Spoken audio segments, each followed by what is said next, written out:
आज हमारे बीच एक ऐसी शख्सियत बैठी हैं जिनकी मौजूदगी में मुझे कुछ लाइनें हैं जो मैंने लिखी है सर। ये पढ़ने का मुझे सौभाग्य प्राप्त हो रहा है, तो अगर आपकी इजाजत हो तो क्या ये लाइनें मैं पढ़ सकता हूं? बिल्कुल सर, इरशाद। सपनों की गठरी कंधों पर डाले, निकल पड़े घर से अपने हौसलों के सहारे। किस्से कहानी आज आपका सब कुछ है चर्चे में, जानना है क्या कुछ छिपा है ये जो है जिंदगी के पर्चे में। श्रीमान श्रीमती के दिलरुबा से लेकर यस बॉस में मोहन का किरदार, छाप आपने ऐसी छोड़ी कि आपको वो सब मिला जिसके आप हैं हकदार। टेलीविजन कहें, थिएटर कहें या फिर बड़ा पर्दा, आपने सर हर जगह पर उड़ाया गर्दा। एक चलते फिरते इंस्टीट्यूशन हो, हर बार कुछ नया सिखाते हो। एक चलते फिरते इंस्टीट्यूशन हो, हर बार कुछ नया सिखाते हो, और कुछ नहीं तो कम से कम फैंटा तो सबको जरूर पिलाते हो। आपका हार्दिक अभिनंदन और स्वागत है अमर उजाला संवाद में। जी, सबसे पहले तो मैं शुक्रिया अदा करना चाहता हूं हिमांशु जी को, जिनके सौजन्य से मैं यहाँ पर हूँ, क्योंकि हम गोवा में मिले थे कोई 1 महीना पहले। तो इन्होंने बड़े प्यार से मुझे, बल्कि मैं कहूँगा इनका प्यार जो है वो बहुत लगता ऊपर से प्यार है लेकिन अंदर से कुछ और ही होता है। वो प्यार से जो है वो, जैसे मेरा है ना बच्चा तू मेरा बच्चा तू बोल बोल के मैं सेट कर देता हूँ सबको, वैसे ये भी कर देते हैं। तो बस मैं बहुत बहुत धन्यवाद देता हूँ इनको, और बहुत खुशी है मुझे कि इतना बड़ा अखबार जो है वो अपना स्वर्णिम जयंती मनाने जा रहा है, तो इसके लिए बहुत बहुत बधाई अमर उजाला को। सर सबसे पहले तो हम ये जानना चाहेंगे कि हम उत्तराखंड में हैं, उत्तराखंड से कोई कनेक्शन आपका? मैं देहरादून में मैंने बहुत सारा अपना बचपन गुजारा है। मेरे कुछ रिश्तेदार, मेरी फादर के कज़न, मेरे कज़न चाचे, उनकी मेरी फादर की मासियाँ, एक तरह से मतलब मेरी दादी कह लीजिए आप। तो मैं हर साल तकरीबन यहाँ पर आ जाता था, और मेरे ग्रैंडफादर भी यहाँ पर, उन्होंने एक बिज़नेस खोला था, डोई वाला करके एक जगह है यहाँ से कुछ दूर, तो वहाँ पर उन्होंने एक, तो मैं हर मतलब गर्मियों में तकरीबन आ ही जाता था यहाँ पर। और फिर यहाँ पर मुझे याद है लीची के बाग होते थे, तो उनमें घुस के हम लीचियाँ खाते थे जब तक वो मालिक आके डंडा नहीं मारता था हमको भगाने के लिए। तो ये सब मुझे यहाँ की यादें बहुत मेरी वाबस्ता है मेरे साथ। तो बदमाशियां आपने बड़ी करी है, मतलब अपने बचपन में हम कह सकते हैं, और अभी भी अपने किरदार के हिसाब से जमील मामू के साहब ने आपने सब दिल पर एक नई छाप छोड़ी है। तो मैं ये जानना चाहूंगा कि कई अरसे से आप काम कर रहे हैं, लेकिन धुरंधर के बाद में जिंदगी कितनी बदल गई? देखिए ये मुझे सवाल अक्सर लोग पूछ रहे हैं आजकल, लेकिन मैं ये कहना चाहता हूं कि देखिए मेरी जिंदगी बहुत बार बदली है, एक बार नहीं बदली। मुझे अभी भी याद है कि जब मैं कुछ नहीं था, मेरी 1-2 फिल्में आई थी, एक दिन मैं रोड पे चला जा रहा था, तो कुछ गाड़ियां रुकी मुंबई में। लिंकिंग रोड एक बड़ी मशहूर जगह है, बड़ी क्राउडेड मार्केट है, बड़ी फेमस है वो बाजार। तो वहां मैं चला जा रहा था, तो कुछ गाड़ियां रुकी और उसमें से कुछ लोग निकले, और तब मोबाइल फोन नहीं था, और मेरा ऑटोग्राफ लेना शुरू कर दिया। तो मैं हैरान हो गया, यार ये सडनली क्या हो गया, कल तक तो मुझे कोई नहीं जान रहा था, आज सब मेरा ऑटोग्राफ क्यों ले रहे हैं? तो मालूम ये पड़ा कि ये जो है जिंदगी बहुत बड़ा हिट हो गया है। तो वहां से एक लाइफ बदली, लेकिन उसके बाद ऐसा बहुत बार हुआ, कई फिल्में आई, श्रीमान श्रीमती अपने आप में एक बहुत बड़ा कामयाब प्रोग्राम था। लेकिन यह है कि अभी हम धुरंधर के आते आते जो एक रीच है एक प्रोडक्ट की या फिल्म की, एक रीच है, वो पहले जहां जाती थी कुछ हजारों में, फिर जाने लगी कुछ लाखों में, अब तो जाती है करोड़ों में, पता नहीं कहां खत्म होती है। आप एक बटन दबाइए और आदमी एक अपना मोबाइल खोलता है तो उसको पूरी दुनिया का पता चल जाता है। तो जो फिल्म बहुत बड़ी हिट है, और इतनी कह सकते हैं कि ये हिट है या सुपर हिट है या सुपर डुपर हिट है, समझ नहीं आता क्या बोले इसको, क्योंकि लोगों के मन से उतर नहीं रही है। जैसे मैंने कल ही आपसे कहा था कि मुझे एक शख्स मिले अभी एयरपोर्ट पे, उन्होंने कहा मैंने 13 बार देखी है। तो 13 बार देखी तो मतलब 13 बार ये तो नहीं कि एक बार देख ली, 13 बार मतलब बार बार देख रहे हैं वो लगातार, तो सिस्टम में से निकल नहीं रही है। तो एक थोड़ा सा बदलाव तो आएगा ही फिर। मैंने यहाँ जितने भी लोग बैठे हैं, मैं जानना चाहता हूं आप में से धुरंधर कितने लोगों ने देखी है? ऑलमोस्ट सबने धुरंधर देखी है। और जब धुरंधर का जो क्लाइमैक्स आता है, जब आपको पता चलता है कि इनका असली किरदार क्या था, तब क्या आपने भी सीटियां और तालियां मारी थी? अगर हां तो एक बार तालियां जरूर मारिएगा इस वक्त हॉल में। सर, आपका एक डायलॉग है, बच्चा है तू मेरा, जी है ना? क्या ऐसा भी हुआ है कि बड़े उम्र दराज लोग आपको आकर के कहते हैं, सेल्फी कैमरा ऑन करके, एक बार जरा बोल दीजिए बच्चा है तू मेरा? ये हुआ आपके साथ? सर ये तो फिर भी ठीक है, लेकिन मुझे ज्यादा तकलीफ तब होती है जब मुझे लगता है कि एक मेरे से बुजुर्ग आदमी, जिसके मुंह में दांत भी नहीं है, पेट में आंत भी नहीं है, सर के बाल पूरे गायब हो चुके हैं, वो मुझे आके बोलता है, राकेश जी मैं बचपन से आपको देख रहा हूं। तो मुझे लगता है कौन थे बचपन से यार? तो मैं घबरा जाता हूं कि कब से मुझे देख रहा है। तो हम आज बात कर रहे हैं, धुरंधर के एरा की बात कर रहे हैं, लेकिन मैं थोड़ा पीछे ले जाना चाहूंगा आपको। जी। उस दशक में जब आप बहुत थिएटर कर रहे थे, टेलीविजन कर रहे थे, उस समय मार्केटिंग वगैरह इतनी नहीं होती थी, वहां एक्टर्स को खुद काम करना पड़ता था। और मेरी जब आपसे बातचीत हो रही थी, वार्तालाप हो रही थी, तो आपने एक किस्सा शेयर किया था दिल्ली की सर्द रात का, जहां पर आप खुद पोस्टर लगा रहे थे। जी जी जी जी। तो अगर आप वो हम सारे जितने भी यहाँ पर बैठे हैं मौजूद, उनके साथ में शेयर करें। वो क्या है कि जब इनिशियली जितने भी लोग थिएटर, अगर कोई यहाँ रंगकर्मी होंगे तो उनको ये बात समझ में आएगी कि आपको थोड़ा सा फर्क पड़ गया है, क्योंकि अखबारों में इश्तिहार दे सकते हैं आप, या और कुछ नहीं तो सोशल मीडिया तो है ही आपके पास, आप एक पोस्टर वहां डाल दीजिए, पूरी दुनिया को मालूम पड़ जाएगा। पहले ऐसा नहीं था। तो जब हम थिएटर करते थे शुरू में, तो खुद ही वो पोस्टर छपवाते थे, बड़े बड़े पोस्टर छपवाते थे, और रात को फिर एक हाथ में पोस्टर लेकर, एक मेरा दोस्त स्कूटर चला रहा है, मैं पीछे बैठा हूँ, ठंड का मौसम है, एक हाथ में पोस्टर है, एक हाथ में वो लेवी का डब्बा है जिससे हम चिपकाएंगे, ब्रश भी है उसके अंदर। तो हम पूरी दिल्ली में घूम रहे हैं, जगह जगह जहां खाली दीवार देख रहे हैं कि हमारा नाटक होने वाला है, जी। नो। तो ऐसे ही मुझे अभी भी याद है कि प्रगति मैदान जो अभी दिल्ली में मंडपम बन गया है, भारत मंडपम, तो तब वो इतना एरिया डेवलप नहीं था, तो वहाँ सुनसान रात थी, अंधेरी रात थी, तो वहाँ पर हमने खाली दीवार देखी और स्कूटर खड़ा कर दिया और पोस्टर निकाल के, वो डब्बा निकाल के चिपकाने लगे। अब जो नाटक था उसका नाम था जहर, और उसमें मेरी इतनी लंबी दाढ़ी थी और मैं ऑलमोस्ट एक आतंकवादी लग रहा था। तो सामने से एक पुलिस की वैन जा रही थी। पुलिस की वैन ने जब लाइट मारी दीवार पर, उन्होंने देखा कि है जहर और दाढ़ी वाला आदमी, ये तो आतंकवादी है।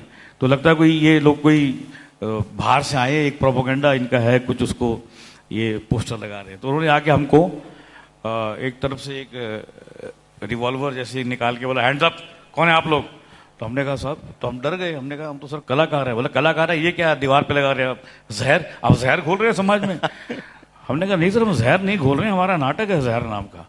बोला झूठ बोल रहे हैं, ये पोस्टर पे नीचे लिखा हुआ है ये नाटक फला तारीख को फलाने हॉल में इतने बजे है, ये टिकट यहाँ से मिलेगी, सब लिखा तो हुआ है इसके अंदर। बोला अच्छा, अगर ये नाटक है तो इसको कोई करके दिखाओ। तो हमने वहां उनकी पुलिस के सामने सीन किया, तब हम छूटे वहां से। मतलब पुलिस वाले आसानी से नहीं छोड़ते, पहले पूरी उन्होंने तहकीकात करी, और जब उनको यकीन हो गया कि हाँ आप ही वो कलाकार हैं जो पोस्टर में दिख रहे हैं, जो एक्ट होने वाला है आप ही कलाकार, उसके बाद में उन्होंने आपको छोड़ा। सर, हम आपकी सक्सेस हमने देखी है, आपकी स्ट्रगल की कहानी आप तक सीमित है। आपको मालूम है कि आपने अपनी लाइफ में क्या क्या किया है to be here, to reach here. आज की जनरेशन, जो हमारी जो जनरेशन है सर, वो बड़ी आसानी से डिप्रेशन में चली जाती है ना? हम कहते हैं हमारा ब्रेकअप हो गया, हम डिप्रेशन में चले गए, हमारे जॉब में हमें किसी ने कुछ उल्टा पुल्टा कह दिया, हम अलग से तनाव में चले गए। आप अगर हमारे साथ में, हम सारे लोगों के साथ में अपनी लाइफ का एक वो किस्सा शेयर करें जब आपको लगा कि क्या मैं गिव अप कर दूं, लेकिन आपने हिम्मत नहीं हारी, आप लगे रहे, बने रहे। हर किसी की लाइफ में एक वैसा जी बिल्कुल आता है, एक ऐसा दिन आता है लेकिन क्या है कि जैसे मैं अपना एक बता रहा हूँ, आपने ये सवाल किया तो मैं बताता हूँ। मैं ये बात बहुत कम मंचों पे बोली है कि एक दिन ऐसा आया कि मेरे पास काम नहीं था और पैसे भी नहीं थे, लेकिन मैंने एक चीज़ अपनी लाइफ में डिसाइड की थी कि मैं अपनी जो मेरी लिमिटेशंस हैं या मेरी मजबूरियां हैं वो अपने परिवार तक नहीं जाने दूंगा। मैं मेरे पिताजी को इस बात का, क्योंकि मुझे मेरी माँ नहीं तो मेरी माँ डर जाती, वो घबरा जाती कि मेरा बेटा रात को भूखा सोया, मुझे वापस बुला लेती तो मेरा एम्बिशन खत्म हो जाता। तो मैं कैसे बताऊं अपने माँ बाप को कि मेरे पास पैसे नहीं है? तो अगर मैं बताऊंगा तो वो मुझे बुला लेंगे वापस, और मुझे नहीं जाना, मुझे अपना एम्बिशन पे फोकस करना। तो एक ऐसा वक्त आया कि बैंक भी खाली है, जेब भी खाली है, और एक यार मेरे पास एक 50 पैसे रह गए थे, और वो उस जमाने में 50 पैसे के 6 केले आते थे।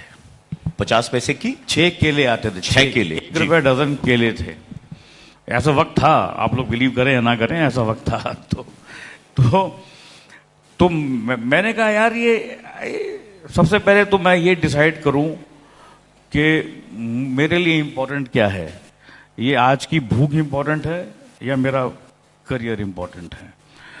क्योंकि एक शेर था जो मैं अपने साथ लेकर चलता था हमेशा, एक शेर मुझे बड़ा अच्छा लगता था कि माना के लौट के आना है नामुमकिन, माना के लौट के आना है नामुमकिन, घर पलटा बियाबां से बहारें साथ लाऊंगा। क्या बात। तो क्या है कि आपको अगर आप फोकस रखेंगे अपना, तो उस रात को मैं 6 केले खा के सो गया। मैंने कहा सुबह जो होगा देखा जाएगा, अब तो मैं सो जाता हूं, कल की स्ट्रगल दोबारा शुरू करेंगे कहीं से। फिर किसी से उधार लिया, कुछ किया और शुरू किया। लेकिन ये एक, अगर आप फोकस हटा देंगे अपने मिशन से, तो फिर गिव अप बहुत जल्दी कर देता है आदमी। और गिव अप लेकिन गिव अप करने में एक और छोटा सा मुझे एक आंकलन करना चाहिए अपने आप को कि आप जिस काम को आप परसू कर रहे हैं वो आपको आता है कि नहीं आता है। जी, कई दफा ऐसा होता है कि आप परसू तो कर रहे हैं पर आपको आता नहीं है। आप चाहते हैं कि मैं एक्टर बन जाऊं, पर आपको एक्टिंग नहीं आती है। एक आदमी चाहता है कि मैं कंप्यूटर इंजीनियर बन जाऊं, लेकिन उसने कभी कोर्स नहीं किया, तो कैसे बनेगा? तो आपको जो काम जिसको परसू कर रहे हैं वो आपको आना चाहिए। तो अब फिर आपको कॉन्फिडेंस वो बात देती है कि नहीं यार, तो क्या हो गया ये। और जिस दिन से, ये जो दिन मैं आपको बता रहा हूं, इस दिन से बहुत सारे कलाकार गुजरते हैं, अक्सर गुजरते हैं। लेकिन गिव अप नहीं करना है, लगे रहना है। वो हिंदी में कहते हैं ना, करत करत अभ्यास के जड़मति होत सुजान। तो अगर आप निरंतर प्रयास करते रहेंगे, निरंतर अभ्यास करते रहेंगे, देखिए तो... हर मुसीबत का दिया एक तबस्सुम से जवाब, हर मुसीबत का दिया एक तबस्सुम से जवाब। इस तरह गर्दिशे दौरा को रुलाया मैंने, हर मुश्किल में बस मुस्कुराया हूं मैं, इस तरह जिया जाता है सिखाया मैंने। Sir, on a personal note, आप जिस तरीके से कॉन्वर्सेशन करते हैं, जिस तरीके से आपने इन शब्दों का इस्तेमाल किया है, आई एम श्योर भाभी जी तो बहुत खुश रहती होंगी। आप उनको बहुत खुश रख पाते होंगे, है ना? जब भी वो उदास होती होंगी, आप उनकी तारीफ में 2 शब्द।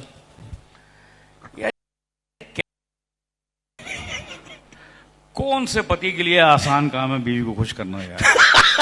मतलब ये ऐसा कुआं है कि जिसमें जितना मर्जी डालते रहो कभी नहीं भरता। आपको लगता है कि आज मैंने एक बड़ी महंगी साड़ी लाके दी, इसका मूड ठीक हो जाएगा, मूड ठीक हो जाएगा, लेकिन वो 4 घंटे तक, कल फिर नहीं। तो ये बड़ा मुश्किल है ये सवाल करना। हाँ, मतलब मैं जब ट्रैवल करता हूं या कहीं होता हूं या शूटिंग पे होता हूं, तो मैं देख रहा हूं कि दुनिया भर मेरे जोक पे हंस रही है, मेरी बीवी तो sir, so what the big deal. तो और घर में भी जो मेरी हालत है, वो 2 बेटियां हैं, मेरी बीवी है, तो मेरी हालत बिल्कुल घर की मुर्गी दाल बराबर वाली है। तो सर, इस बात से तो आप भी फिर सहमगे, बाकी यहां पर जितने लोग हैं वो भी इस बात से सहमत होंगे कि दुनिया के लिए धुरंधर बनना आसान है, लेकिन अपनी पत्नी के लिए नहीं। पत्नी के लिए छुछुंदर हूं। दुनिया के लिए धुरंधर, पत्नी के लिए छुछुंदर। तो ये जो धुरंधर का जो क्लाइमैक्स वाला सीन था सर, है ना, जहां पर आपको मालूम है कि आप एक बहुत ही मुख्य किरदार में हैं और लोग जो है वो सीटियां और तालियां बजाएंगे, क्या आपने इस बारे में किसी के साथ में शेयर किया था जब लोगों ने बड़े पर्दे पर देखा, लेकिन बड़े पर्दे से पहले क्या किसी के साथ में आपने इन सारी चीजों को शेयर किया था? देखिए, मैंने धुरंधर की जो बेस है वो शेयर किया था कि एक स्पाई फिल्म है और एक काफी रियल इंसिडेंट इसमें है। लेकिन ये बात कि मैं जासूस हूं और बहुत बहुत सालों से वहां पर मैं ये काम कर रहा हूं, ये बात सिवाय मेरी पत्नी के किसी को नहीं मालूम थी। किसी को नहीं, एक भी दुनिया में ऐसा आदमी नहीं है, मतलब यूनिट के कुछ आदमी छोड़ दीजिए, डायरेक्शन के, प्रोडक्शन के कुछ आदमी छोड़ के, उसके अलावा किसी को ये नहीं, ये एंड तक मैंने सीक्रेट रखी। और मुझे अभी भी याद है कि जब हमने इसका प्रीमियर देखा तो मेरी दोनों बेटियां दूसरे हॉल में, प्रीमियर बहुत सारे थिएटर में होता है, मतलब एक ही कॉम्प्लेक्स में अलग अलग थिएटर में चल रही होती है फिल्म, तो मेरी दोनों बेटियां दूसरे थिएटर में थी।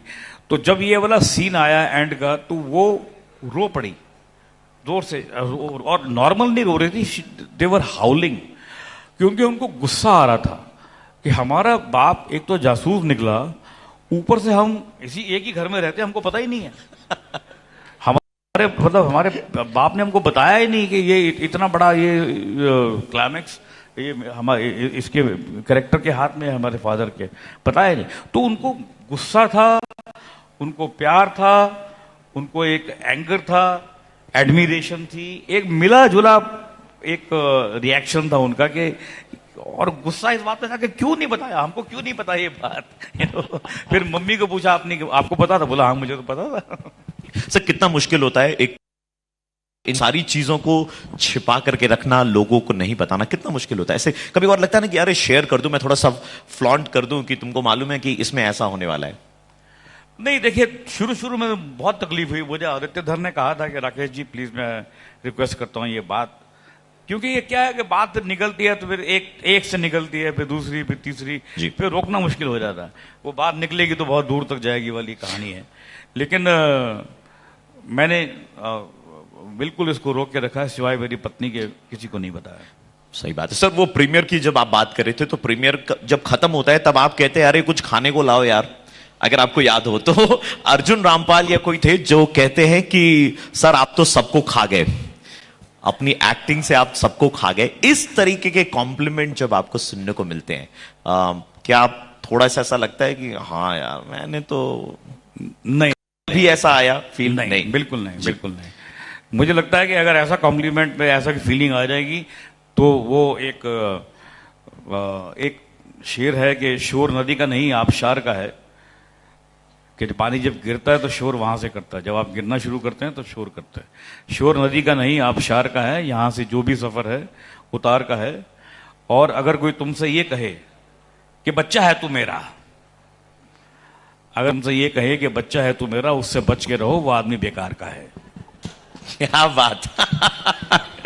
तो ये जो उन्होंने कॉम्प्लीमेंट दिया था, ये एक कॉम्प्लीमेंट है जी कि आपने अच्छा काम किया है।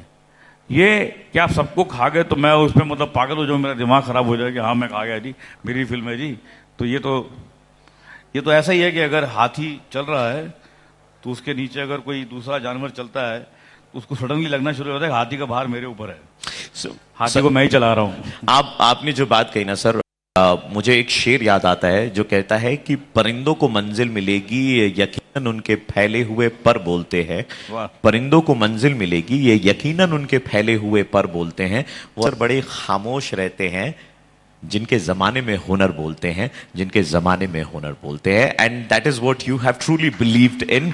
Thank you ji. बिफोर एक दो और सवाल है सर, उसके बाद में हम इस सेशन को एक या दो सवाल हमारी जो ऑडियंस बैठी है हम उनसे भी लेंगे। तो मेरा सवाल ये था सर, कल जब मेरी आपसे वार्तालाप हो रही थी, बातचीत हो रही थी, तब आपने कहा था कि आपने हजारों काम किए हैं, लेकिन उनमें से आपने खुद सिर्फ 40-50 ही शायद मुश्किल से देखा होगा।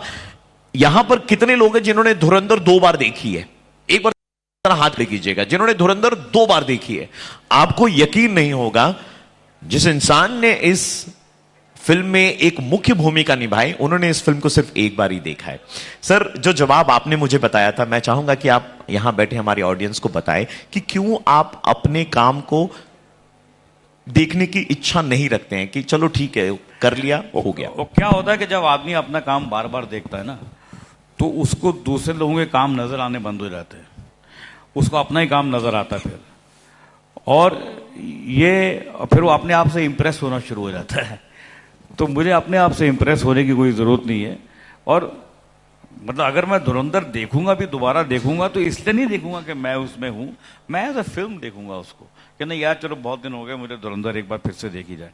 तो मैंने 7-8 हजार एपिसोड किए होंगे टेलीविजन के, जैसे आपने कहा, मैंने 50 भी नहीं देखे होंगे अपने दोबारा से। जो काम कर लिया तो कर लिया, कि करने के समय मालूम पड़ जाता है कि हम जी, तो वो मालूम पड़ जाता है।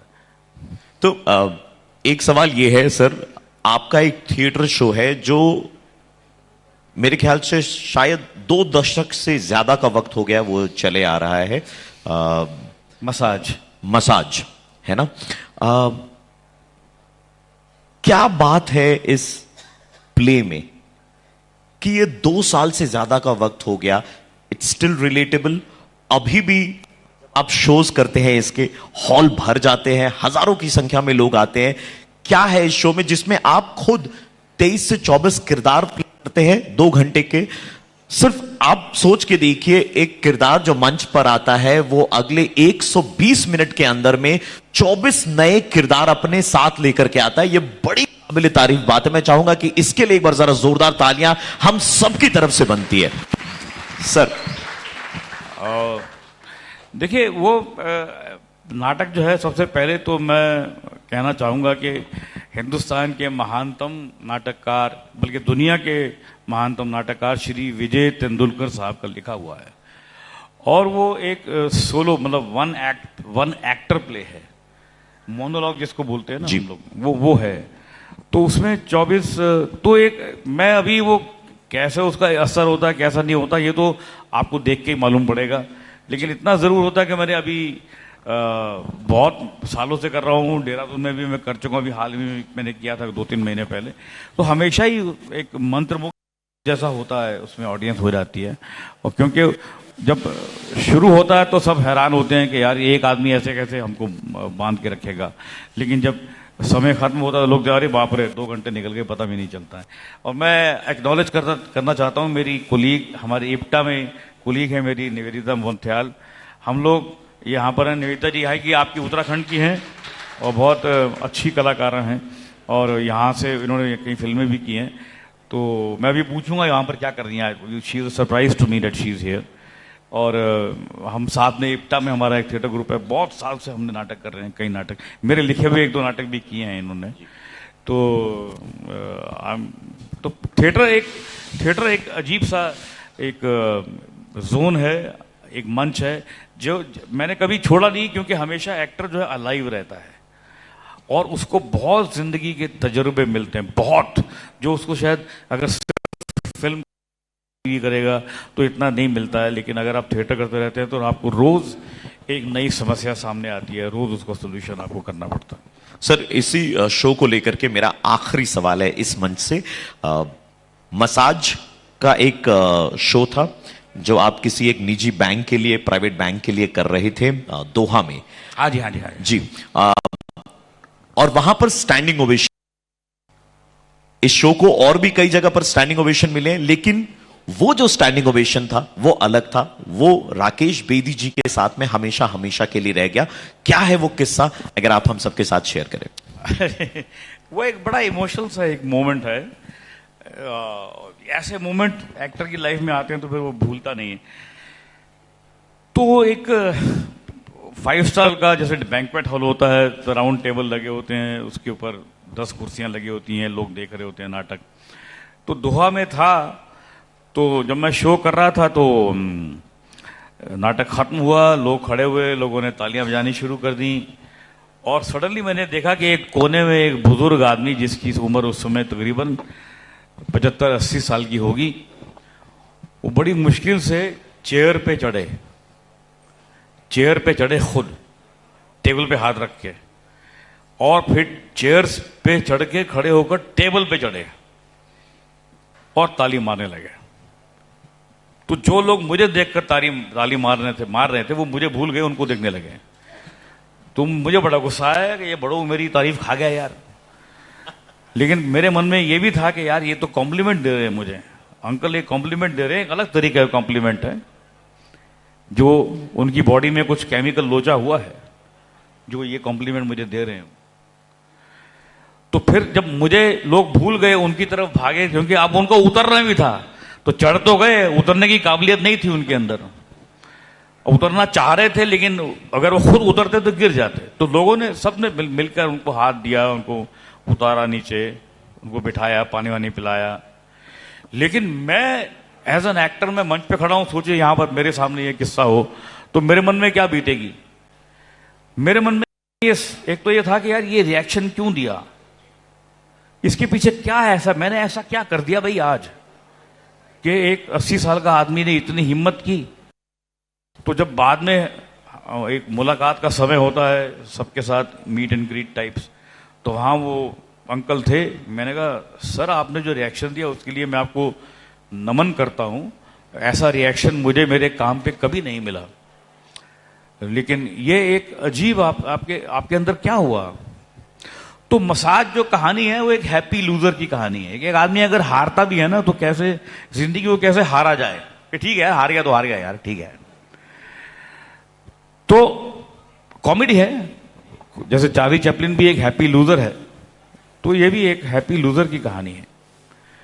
तो उन्होंने कहा राकेश जी मैं ना अपनी पर्सनल लाइफ में बड़ा परेशान हूं, मैं फाइनेंशियली जीरो हो चुका हूं, फैमिली वाइज मेरे साथ कोई नहीं है, मैं अकेला हूं, सब मुझे छोड़ गए हैं, पैसे की बड़ी दिक्कत है, जिंदगी की दिक्कत है, हेल्थ वाइज परेशान हूं, मैं सुसाइड की कगार पे आ गया हूं।